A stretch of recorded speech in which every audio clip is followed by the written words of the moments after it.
കർത്താവിൻ്റെ അതിപരിശുദ്ധ നാമം ഈ പ്രഭാതത്തിലും മഹത്വപ്പെടുമാറാകട്ടെ. എല്ലാ സഹോദരങ്ങൾക്കും യേശുക്രിസ്തുവിൻ്റെ അനുഗ്രഹീത നാമത്തിൽ വിശുദ്ധ വന്ദനത്തെ അറിയിക്കുന്നു.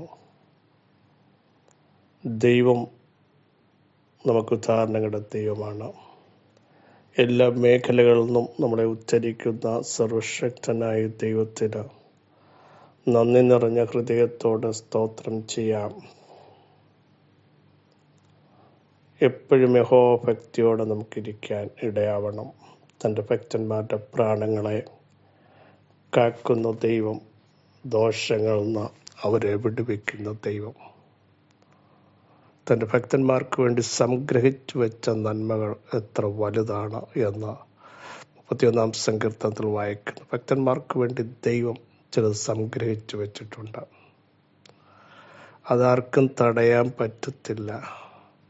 വ്യക്തിത്വമുള്ളവന് വേണ്ടി ദൈവം ഒരുക്കി വെച്ചിട്ടുള്ള വിടുതലുകൾ അതിശ്രേഷ്ഠമാണ്.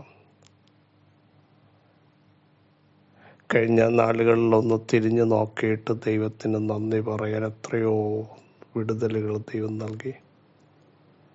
കുരിൽ വന്നപ്പോഴും, കഷ്ടത്തിൻ്റെ തീച്ചൂളയിലും, സങ്കടങ്ങളുടെ നടുവിലും മാറാതിരുന്നൊരു ദൈവം, മറക്കാതിരുന്നൊരു ദൈവം, വഴി കാണിച്ച ദൈവം, ഉന്നതനായ ദൈവം, ഉയർന്നിരിക്കുന്ന ദൈവം ഇന്നും നമ്മോട് കൂടെയുണ്ട്.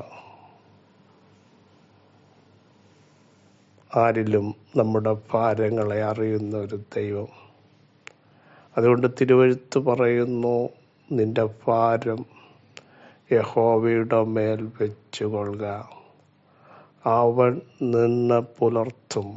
നീതിമാൻ കുലുങ്ങിപ്പോകുവാൻ എൻ്റെ ദൈവം അനുവദിക്കുകയില്ല.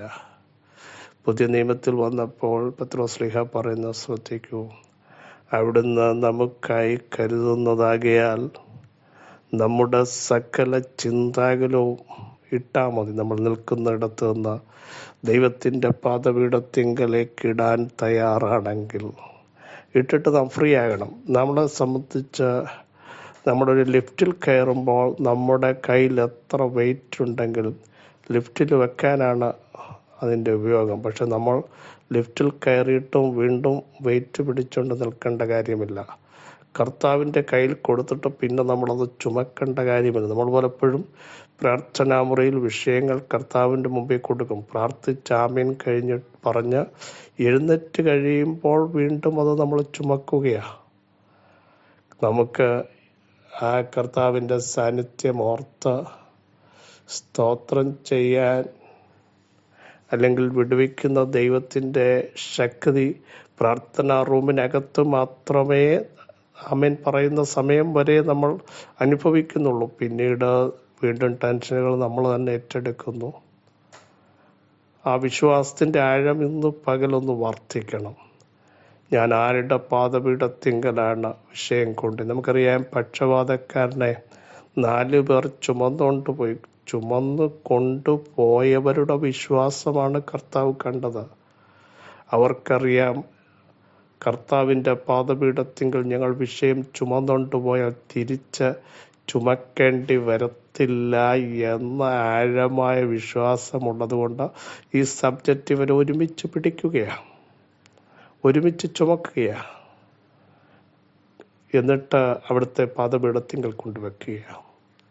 ഇതാ പ്രിയരെ വിടുതലിൻ്റെ ഏറ്റവും വലിയ കാരണം.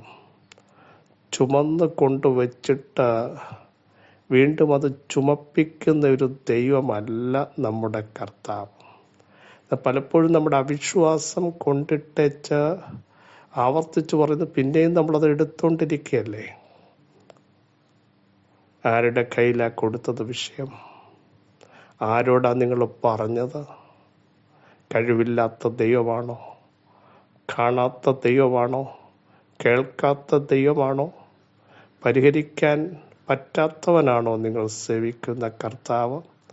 ആഴമായ അഗാധമായ ഒരു വിശ്വാസം ഇന്ന് പകൽ നമ്മുടെ അകത്ത് കത്തണം. ഞാൻ കർത്താവിൻ്റെ സന്നിധിയിൽ വിഷയം കൊടുത്തിട്ട് ഞാൻ ഫ്രീ ആയിട്ടിരിക്കും. എൻ്റെ ദൈവം എനിക്ക് വേണ്ടി സമാപ്തി വരുത്തുമെന്ന് ഒരു ഉറപ്പുള്ളവർ മാത്രം സ്തോത്രം ചെയ്യും. അങ്ങനെയുള്ളവർ ദൈവത്തിൻ്റെ മഹത്വം കാണും. നമ്മൾ വീണ്ടും അത് ചുമക്കുമ്പോൾ ദൈവത്തെ അവിശ്വസിക്കുകയാണ്. അല്ലെങ്കിൽ നമ്മൾ ദൈവത്തിൻ്റെ പാദപീഠത്തിൽ വിഷയം കൊടുക്കരുത്. കൊടുത്താൽ ഫ്രീ ആകണം. എൻ്റെ കർത്താവിന് കഴിയുമെന്ന് പറയണം. ആര് ചോദിച്ചാലും പറയണം, ഞാൻ ഒരിടത്ത് കൊണ്ട് പരമേൽപ്പിച്ചിട്ടുണ്ട്. സൃഷ്ടിതാവിൻ്റെ മുമ്പാകെ, വിളിച്ചു വരുത്തുന്നവൻ്റെ മുമ്പാകെ ഞാൻ ആ സബ്ജക്റ്റ് കൊടുത്തിട്ടുണ്ടെന്ന് പറയാൻ നമുക്ക് ധൈര്യമുണ്ടാവണം. മർക്കോസ് സുവിശേഷം 16-ാം അധ്യായം അതിൻ്റെ 19-ാമത് വാക്യം വളരെ സുപരിതമാണ്. ഇങ്ങനെ കർത്താവ് യേശു അവരോട് അരുളി ചെയ്ത ശേഷം സ്വർഗത്തിലേക്ക് എടുക്കപ്പെട്ടു, ദൈവത്തിൻ്റെ വലത്തുഭാഗത്തിരുന്നു. ഇതിനകത്ത് എന്താ വെളിപ്പാട് എന്ന് നിങ്ങൾ ചിന്തിച്ചേക്കാം. ഇങ്ങനെ കർത്താവ് യേശു അവരോട്, നമുക്കറിയാം ശബത്ത് കഴിഞ്ഞ ശേഷം മഗ്ദലക്കാരത്തി മറിയ, യാക്കോബിൻ്റെ അമ്മ മറിയ, ശലോമയും ചെന്ന് അവനെ പൂശേണ്ടതിന് സുഗന്ധവർഗം വാങ്ങി. ആഴ്ചവട്ടത്തിൻ്റെ 1-ാം നാൾ അതികാലത്ത് സൂര്യൻ ഉദിച്ചപ്പോൾ അവർ കല്ലറയ്ക്കൽ ചെന്നു. അവരുടെ മുമ്പിൽ ഒരു വലിയ ചോദ്യം, ഈ കല്ല് ആര് ഉരുട്ടി മാറ്റും? അത്ര വലുതാണ്.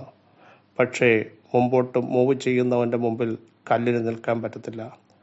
അവർ ഇരുട്ടിനെ വകവെക്കാതെ, സാഹചര്യങ്ങളെ വകവെക്കാതെ മുമ്പോട്ട് ഇറങ്ങിയവരാണ്.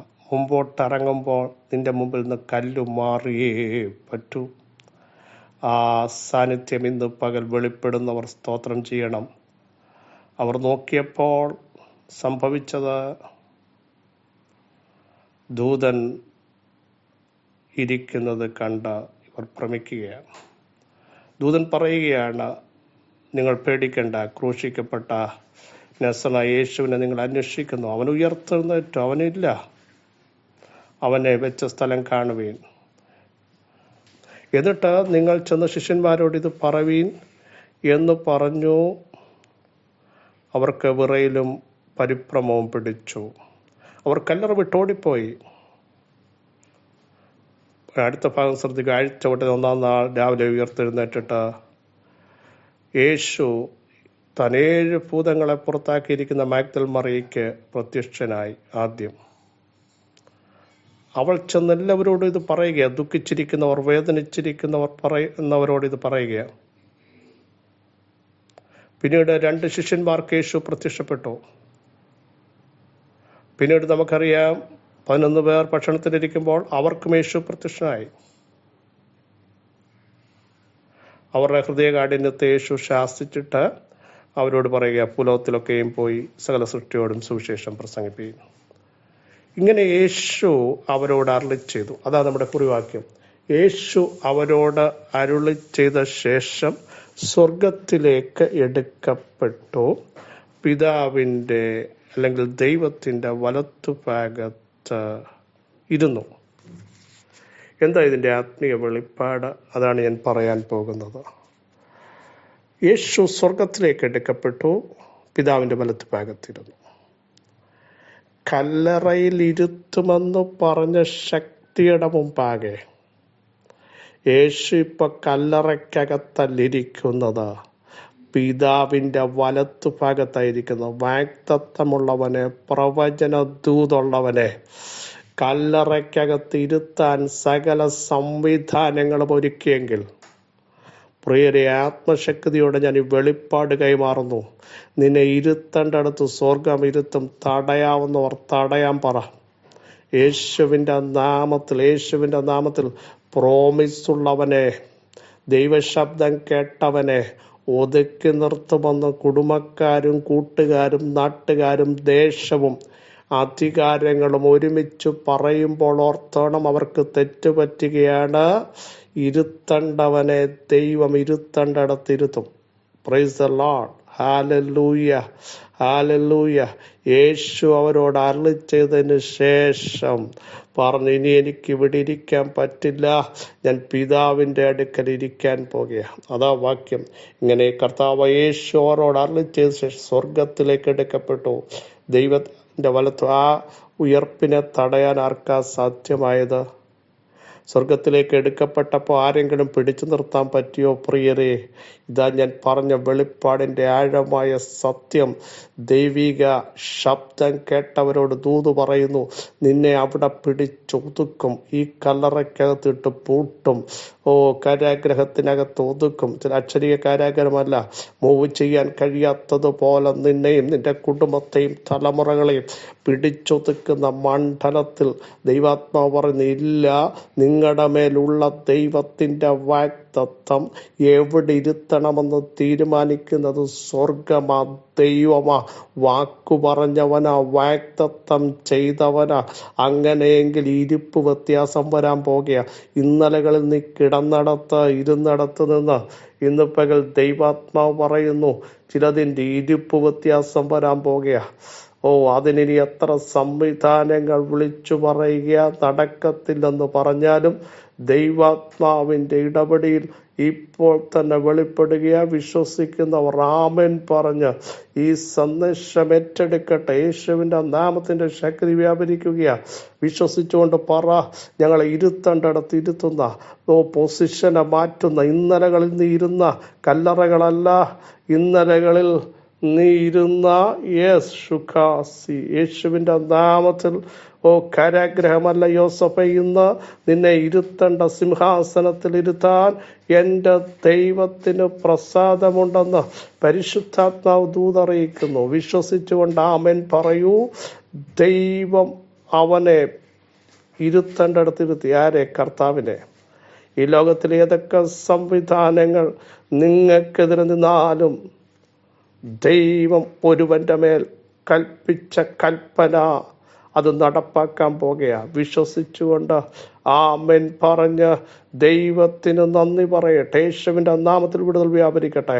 യേശുവിൻ്റെ നാമത്തിൽ വാഗ്ദത്തമുള്ളത് പുറത്തു വരിക. യേശുവിൻ്റെ നാമത്തിൽ സകല അധികാരങ്ങളെയും മുദ്രകളെയും സംവിധാനങ്ങളെയും വെല്ലുവിളികളെയും പുറത്തു കൊണ്ടുവരത്തില്ലെന്ന് പറയുന്ന ശക്തമായ അന്ധകാര പോരുകളെയും ഇന്ന് പകൽ സ്വർഗം പൊട്ടിച്ചെറിഞ്ഞുകൊണ്ട് വിശ്വസിക്കുക. നിങ്ങൾ ഇന്ന് പകൽ ഉറക്കണം. ഈ ദൂതിൽ ഉറക്കണം. ദൈവം വലിയ കാര്യങ്ങൾ ചെയ്യാൻ പോകുക. ദൈവത്തിൻ്റെ മഹത്വം ഇറങ്ങാൻ പോകുക. അത്ഭുതങ്ങൾ സംഭവിക്കാൻ പോകുക. അതാണ് നമ്മുടെ വെളിപ്പാട്. കർത്താവ് ഇന്ന് പകൽ അവിടുത്തെ വചനത്തിൻ്റെ വെളിപ്പാടിൽ നിങ്ങളോട് പറയാൻ എന്നോട് ദൂത് പറയുന്നു. ഇപ്പോഴത്തെ സാഹചര്യം കണ്ട് നിങ്ങൾ ടെൻഷൻ ആവണ്ട. മൂവ് ചെയ്യാൻ പറ്റാത്ത കണ്ട് നിങ്ങൾ ഭാരപ്പെടരുത്. ദൈവം ഇതിന് വ്യത്യാസം വരുത്താൻ പോകും. നിങ്ങളുടെ മേലുള്ള ദൈവ ശബ്ദം അതിലേക്ക് ദൈവം കൊണ്ടുവരും. ആർക്കും അതിനെ തടഞ്ഞു നിർത്താൻ പറ്റില്ല. പിതാവേ, ഈ വചനം ജനത്തിൻ്റെ മേലെ ഈ പ്രഭാതത്തിൽ ക്രിയ ചെയ്തിരിക്കാൻ സ്തോത്രം. ചില തലമുറകളെ കാരാഗ്രഹത്തിൽ അടച്ചതുപോലെ, കല്ലറയിൽ ഒതുക്കുന്ന മണ്ഡലങ്ങൾ പൊട്ടിമാറി ചില കുടുംബങ്ങളുടെ മേൽ, അഭിഷിക്തന്മാരുടെ മേൽ ദൈവശക്തി വ്യാപരിക്കുന്നതിന് സ്തോത്രം. സകല മഹത്വം അങ്ങേക്ക് യേശുവിൻ നാമം തന്നെ. ആമേൻ. ക്രിസ്തുവിൽ വാത്സല്യ സഹോദരങ്ങളെ, ധൈര്യത്തോടെ മുമ്പോട്ട് പോകൂ. ദൈവപ്രവൃത്തി ദൈവം അയക്കുന്നു, അത്ഭുതങ്ങൾ ചെയ്യുന്നു. ഈ വചനങ്ങൾ അവിടെ സഹായിക്കട്ടെ. ക്രിസ്തുവിൽ നിങ്ങളുടെ സഹോദരൻ പാസ്റ്റർ ബിജു.